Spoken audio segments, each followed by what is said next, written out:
మీ ఉద్యోగం ఉండాలా వద్దా? దేవాదాయ శాఖ సిబ్బందిని జనం మధ్య ప్రశ్నించారు ఎమ్మెల్యే జీవి ఆంజనేయులు. వినుకొండ కొండపై కొబ్బరికాయలను అధిక ధరలకు అమ్ముతుండగా ఆయన గమనించారు. సిబ్బంది సహకారం లేకుండా వాళ్లు అలా అమ్ముతారా అంటూ నిలదీశారు. మరోసారి ఇలా జరగకుండా చూడాలన్నారు ఎమ్మెల్యే జీవి ఆంజనేయులు. మీ సపోర్ట్ లేకుండా అలా ఉంటారా వాళ్ళు? పెట్టండి ఫుల్ టైం. తప్పు జరిగిందండి, వీళ్ళని వెకేట్ చేసేసి డిపార్ట్మెంట్ ద్వారా అమ్మించేసేయండి. నీ ఇష్టం వచ్చిన రేటుకి అమ్మ ఎట్లా అమ్మారు?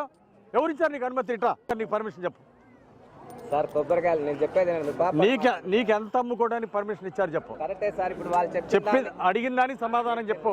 నిన్ను ఎంత అమ్ముకోమన్నారు? 30-40 అమ్మమన్నారండి. 30-40 మరి చిన్న అయితే కొందని పెద్ద సైజ్ చెప్తాను. ఈ పెద్ద సైజు మార్కెట్లో ఎంత ఉంటుందో మాకు తెలుసు.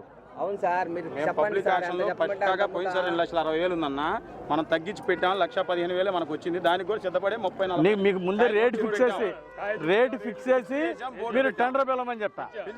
పక్కా చూపించాం. సార్ చెప్పండి సార్. చెప్పాం కదా. వినండి, పెద్ద బోర్డు అక్కడ బాతుంది, అక్కడ బోర్డు బాతండి. ₹1 ఎక్కువ అమ్మినా సరే వీళ్ళని తీసేసి పెనాల్టీ డబ్బులు వసూలు చేయండి.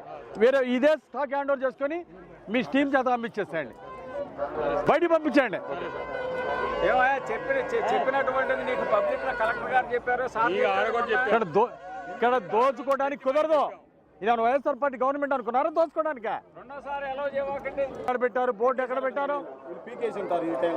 బాబు ఇక్కడ పెట్టాం కదా మేము. ఒక్క నిమిషం, మీరు పెద్ద బోర్డు పెట్టాలా? అసలు నీకు ఉద్యోగం చేయాలని ఉందా లేదా? మీ ఇద్దరికి ఉద్యోగం చేయాలని ఉందా లేదా?